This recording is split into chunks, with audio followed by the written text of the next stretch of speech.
días, chicos. Vamos a ver en esta clase de hoy el tema 21 de Guardia Civil, ¿vale? El tema de electricidad y electromagnetismo. Vamos a verlo de una manera intensiva, de una manera muy específica, para enseñaros qué puntos son los más importantes dentro del tema, porque, bueno, los temas que editamos para venta de libros y los que trabajamos en otros cursos que son más extensos vienen con explicaciones incluidas que muchas veces no son objeto de pregunta de examen. Sí que nos sirven muy bien para comprender el tema, pero no nos ayudan a memorizar o no tenemos que memorizarlo porque no nos van a preguntar concretamente por esos puntos. Entonces, como digo, en este tema resumido en el que nos vamos a apoyar en la clase de hoy, lo tendréis colgado también en el campus para poder visualizarlo, y en él vamos a ver exactamente qué puntos os van a preguntar en el examen y cómo podemos estudiarlos para una mayor efectividad de cara a poder responder estas preguntas tan concretas que son tipo test en un examen de estas características. Bien, empecemos. Por aquí tenemos el tema 21, nos habla de corriente eléctrica, tensión, intensidad, resistencia, ley de Ohm, etc.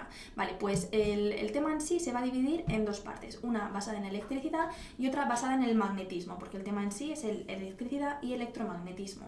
De la primera parte de electricidad nos suelen hacer preguntas tanto teóricas como prácticas, como problemas en el examen, ¿vale? Y suelen caer entre unas 2-3 preguntas de esta parte del temario, de la primera parte de electricidad. Y en la segunda parte, que solamente se centra en el magnetismo o en el electromagnetismo, que es el magnetismo que se genera por la electricidad, solamente nos van a preguntar preguntas teóricas, de contenido teórico. Por lo tanto va a ser mucho más sencillo su estudio, porque va a consistir únicamente en la memorización de los puntos que vamos a ver, que vamos a desglosar dentro de esta clase que estamos grabando hoy. Vamos a empezar viendo punto por punto qué es lo que suelen preguntar, qué tiene más importancia dentro del tema, y viendo pues estas particularidades que nos van a interesar para poder memorizarlo y sacar la máxima nota y la máxima rentabilidad o la máxima eficiencia a las preguntas que nos caigan de este tema 21.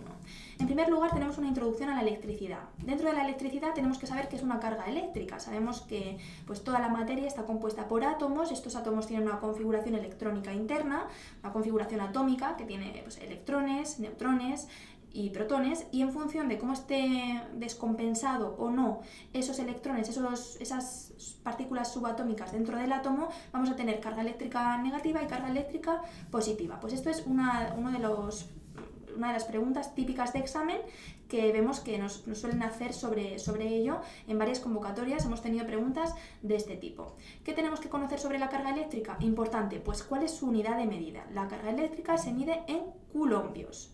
Nos podemos acordar, si no nos acordamos, pues de coulombio, y ahí podemos pues tener una pequeña regla mnemotécnica que nos ayuda a memorizar cuál es esta unidad de medida de la carga eléctrica.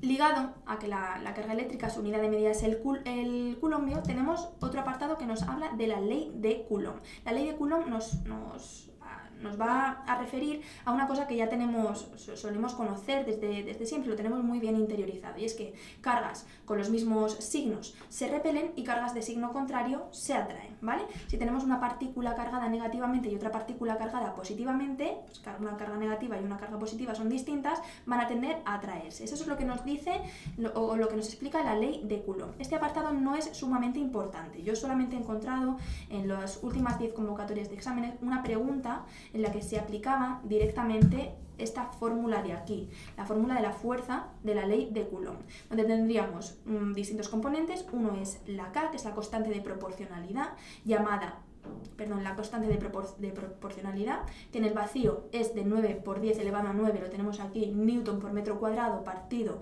de coulomb al cuadrado, y aplicando esta fórmula, teniendo en cuenta el valor de esta constante, que sí que lo tendríamos que saber de memoria, y el valor de las cargas, carga 1 y carga 2 que tengamos, pues si son positivas o negativas, si son las dos positivas o las dos negativas, tendríamos que sustituir aquí los valores de las cargas medidos en coulombios partido por el cuadrado de la distancia que las separa medido en metros. Esta sería la fórmula de la ley de Coulomb, que, como digo, ha caído en un examen de 2013 para aplicar directamente en forma de problema. No es súper importante, no hay mucho volumen de preguntas sobre este apartado, pero sí que sabemos pues, que ha caído en otras ocasiones y que nos pueden volver a preguntar sobre ello. Por otro lado, tenemos la corriente eléctrica. La corriente eléctrica ocurre cuando estas cargas, estas partículas atómicas que tenemos con una descompensación de sus cargas, de sus partículas subatómicas, de sus electrones o de sus protones, cuando tenemos esta descompensación se produce un movimiento de cargas si se ponen en contacto dos puntos a través de un medio conductor. ¿Qué ocurre? Pues que se mueven las cargas. Pues este movimiento de cargas es lo que se conoce como corriente eléctrica y también ha sido objeto de pregunta en exámenes anteriores y tenemos que tener muy claro este concepto.